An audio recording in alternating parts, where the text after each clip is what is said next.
9 април 2025 година, среда, почитувани гледачи, добре дојдовте во Централниот дневник на КТВ телевизија. А во него детали и актуелности со кои го одбележавме денешниот ден. Следете не. Синоќа заседаваше кризниот штаб на општина Кавадарци. Се расправаше за општата состојба на јавните објекти, угостителските објекти и колективните стамбени единици. Да предложиме еден модел на заштита од превенција од пожари, што мислам дека поголем дел би се согласиле или би го анализирали, би го ставиле на дневен ред на идни седмици на Совет, меѓутоа и во делот на граѓанство. Ако стварно сакаме да помогнеме на граѓаните превентивно и да сите случаи од пожар, без разлика од каков карактер се, во затворени простори, говорам, дали се колективни згради, дали се индивидуални домаќинства, дали се државни институции, дали се општински или јавни објекти, ја би сакал да предложиме и да задолжиме дел од општина Кавадарци, заедно со Државната агенција за спасување и заштита, направиме тим, направиме анализа и при тоа донесиме систем, електронски софтвер, каде што задолжително секоја јавна институција, а поготово колективните домувања, основните, средните училишта, градинките, па макар и хотелиерството, или во делот на интернатот кај што сместуваме деца, задолжително да поседуваат систем за дојава на пожар, како што го имаме и во општина Кавадарци, а тој систем биде со GPS уред, поврзан со противпожарната територијална единица и со ОВР Кавадарци, односно со полициската станица и со дел на брза помош. Што сакам да кажам тука, да доловаме еден момент кај што ние најмногу и најопасни пожари имаме во делот на раните утрински часови, кога имаме ситуации на луѓе кои се во сон и не дај Боже избие чат или пожар. Во таков случај можност за пријавување или да некој го детектира тој чат или пожар е минимална, или некој сосед може побрзо да го види него семејство во кое што станува, домува или било какво е сместен или општа болница или било кој, да со детекција на таков еден сензор по автоматизам на оваа денешна техника и технологија дојави во противпожарната територијална единица, во брзата помош и во полициската станица со GPS уред дека условно зборам на улица тајта, на тајта локација се активирал сензор за пожар. Веројатно тоа што го зборам не е нешто што е недопирливо, е толку ефтина работа и достапна. И реци по-богатиот или по-организираниот свет или држави или општини функционират на истиот начин. Со тоа би постигнале да општина Кавадарци може биде првата општина, а и ќе биде, за да направи таков систем и почнеме со селекција на ризиците. Дале сега општата болница, брза помош, интернатот за сместување, ќе имаме 72 деца сместуваме, јавни објекти, колективни згради, па стигнеме до индивидуалното домување. Нормално тоа не може да биде само на трошок на општина Кавадарци, тоа би било трошок и на делумно институциите и делумно граѓанството, али општината може да одвоја собствен буџет, каде што би направила кофинансирање на одреден дел. Ако сме дале кофинансирање за клима, кофинансирање за велосипед, сме дале кофинансирање за одџачанска служба, мислам дека можеме тука да дадеме соодветни средства за ваков уред, кој што е достапен од повеќе производители, и истиот уред да прави дојава до соодветните институции, затоа што да не навлегувам во стручноста, меѓутоа знаете кога станува право чата оган, дека можноста за пригушување или угушување на самата личност е многу поголема од било што, и тогаш во способувањето за да пријави пожар е и текако ризик фактор. Така да, доколку се согласуваме да направиме тим од ДЗС, Општина Кавадарци, територијалната противпожарна единица, соодветно да направат еден проект елаборат, каде што би ги детектирале сите ризици и во наредните 3, 4, 5 години стигнем до 90% автоматизиран систем на пријава на или дојава на пожар или чат. Исти сензори функционираат и на чат, и на температура. Мислам дека тоа е еден голем момент кај што можеме да го постигнеме за малку пари да направиме голема работа, пошто една поука сум научил од пожарникарите и од сите, пожар во опожарена состојба или почна да горе, не се гаси. Пожар се превенира или навремено се интервенира. Така да, еве дека влезе у записник да ДЗР, Општина Кавадарци, територијалната противпожарна единица, па и дел МВР, пошто имате стручни лица, стручни лица кои што може да направат, да се вклучите како тим и да во рок од 3 до 5 месеци изготвите елаборат на првичната заштита, а при тоа би ги офанале најризичните, најкритичните места кај што може да дојде до такво нешто, за да можеме да превенираме и да ги заштитиме нашите жители од било која област и било која ситуација. Зошто го зборам? Го зборам и би спомнал дека имав еден пожар кој се деси во 8:45 во старечки дом во село Чемерско, кај што беа спестени 32 лица, од кои што 16 беа во неподвижна, тешка состојба како лица, изнемоштени, и благодарение на брзата пријава и на брзата интервенција и од погранична полиција, и од Паркинз, и од комуналец, и од територијалната пожарна, и од ОВР Кавадарци, и од сите расположливи средства успеавме, благодарение на Општа болница, сите 31 лица ги донесеме во Општата болница, ги сместиме соодветно. При тоа на приемот на тие лица, еве директоркава е тука, беа покрај нивната изнемоштеност и сместени во дом, од ниски температури беа доведени во тешко завидна состојба на нивно преживување на некој начин. Али ако се случише тоа во 0,3 или во 0,4, јас тешко верувам дека во тоа време би имал некој буден човек или еден буден човек може да не го примети тоа, доколку немаш таков детектор за пожар во секоја просторија, за да може да интервенира. Значи, сва среќа имаме што беше 9 наутро, имаме доста луѓе кои што можело да пријават и навремено да интервенираме.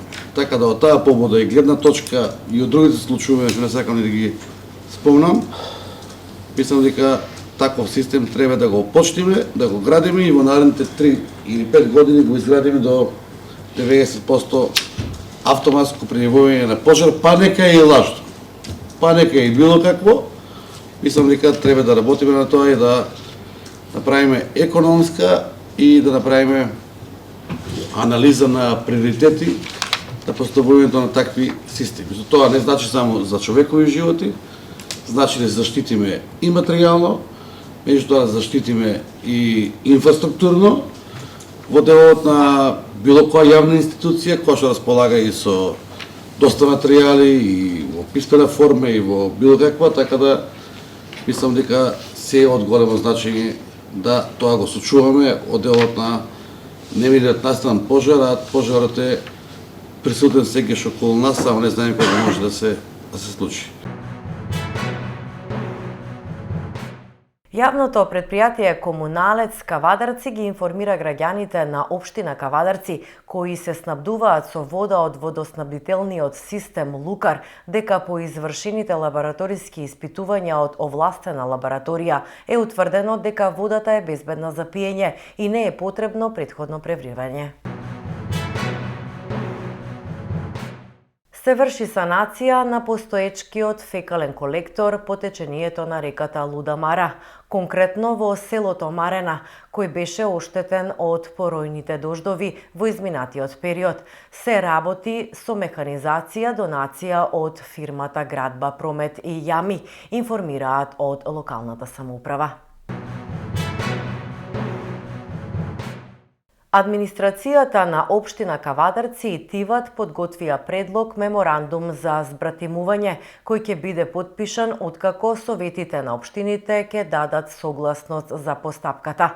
Во меморандумот се наведува дека Тиват и Кавадарци влегуваат во збратимување со цел воспоставување соработка во областа на локалната самоуправа, туризмот, младите, спортот, културата, земјоделството и економските односи. И покрај тоа што поминаа речиси 4 недели од трагедијата во Кочани, јавноста се уште нема добиено одговори на клучните прашања. Кој е одговорен за пожарот што се случи во Пулс? И кој е одговорен за серијата безбедносни пропусти? Праша во денешното соопштение од опозиционата СДСМ. Се уште нема проширување на истрагата за безбедносните пропусти направени на кобната ноќ, ниту пак на оние што и предходеле. Не е повикан ниту еден актуелен функционер на распит. Не е отворена постапка за никого од МВР, ОВР Кочани, СВР Штип и БЈБ, кои дента на трагедијата 16 март биле на позиција.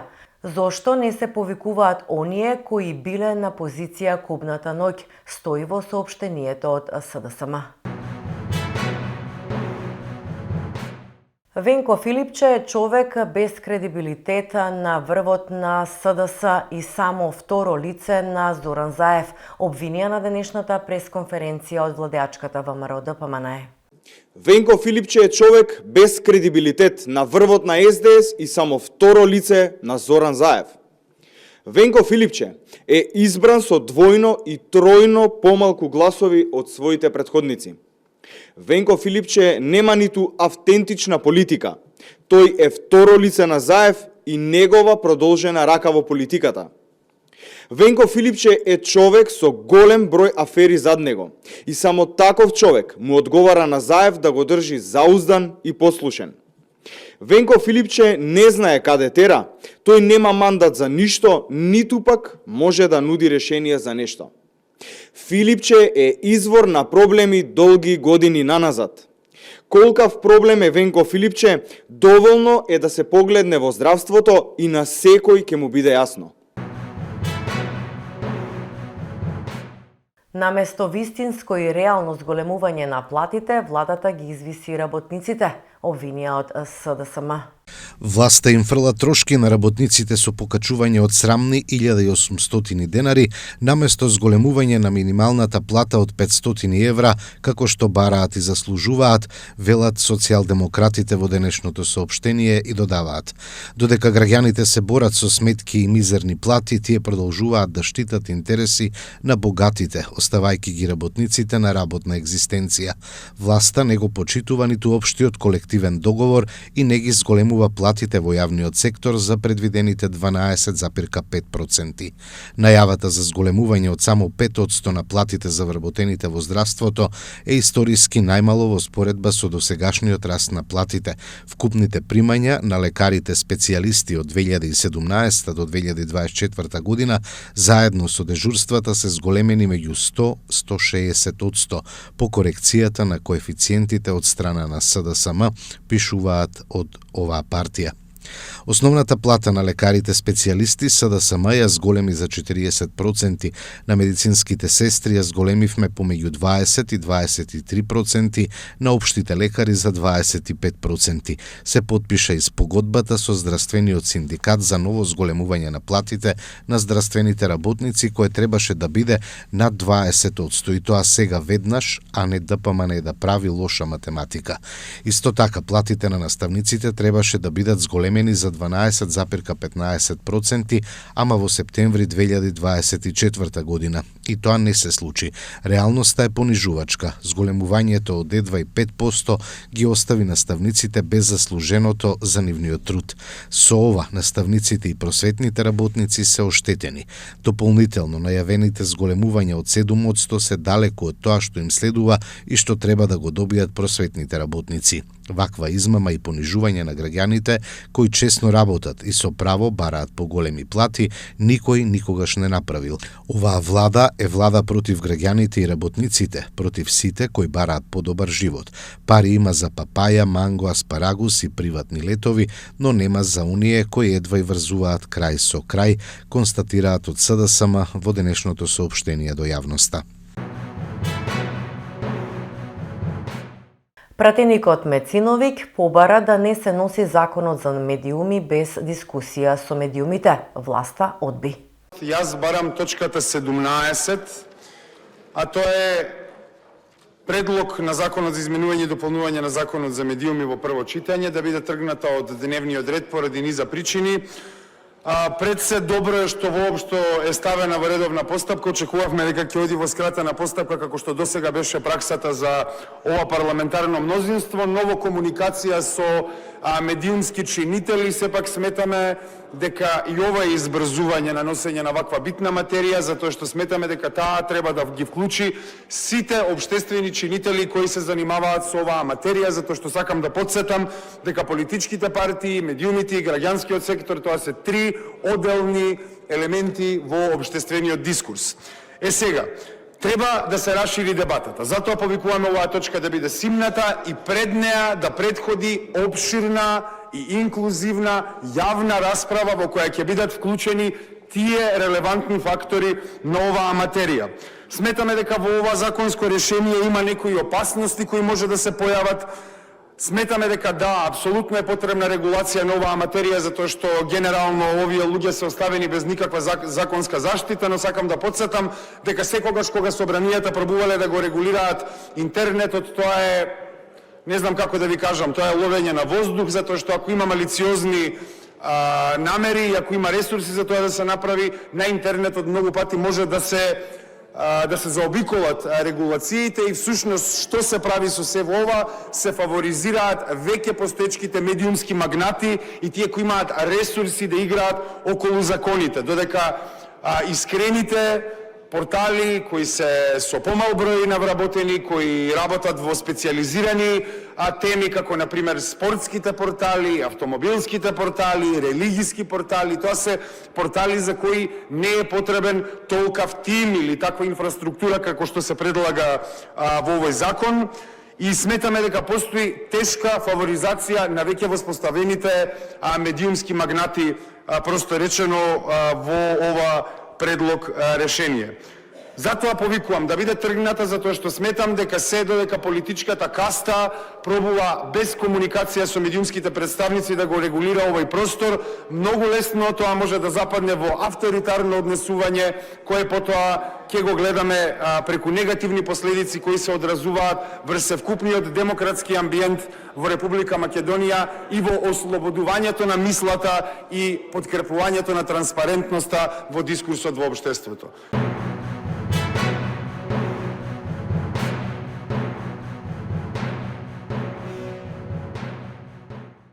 Во дневникот информација и од спортот.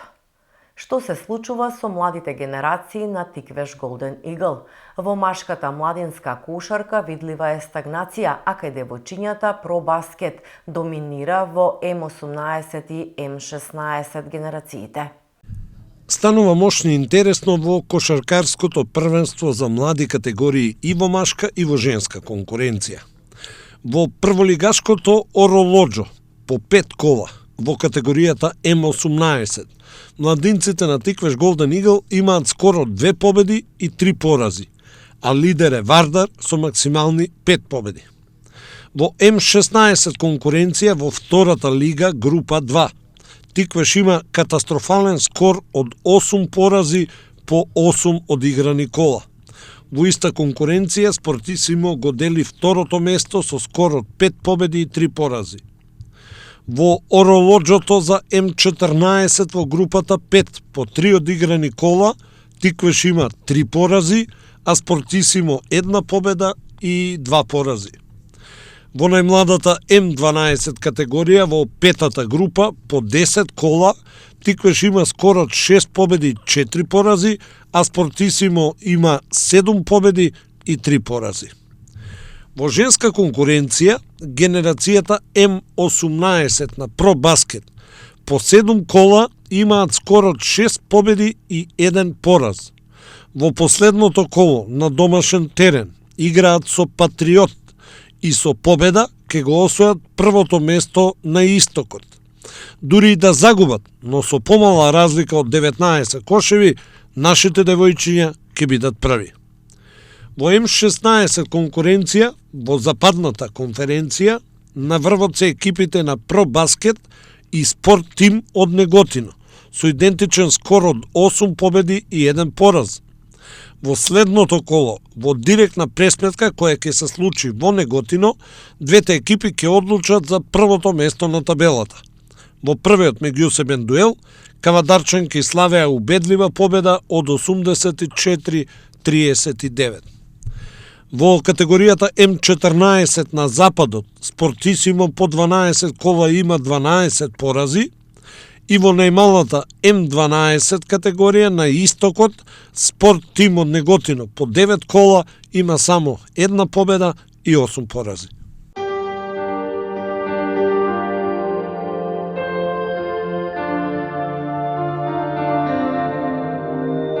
И пред самиот крај на дневникот да погледнеме какво време не очекува.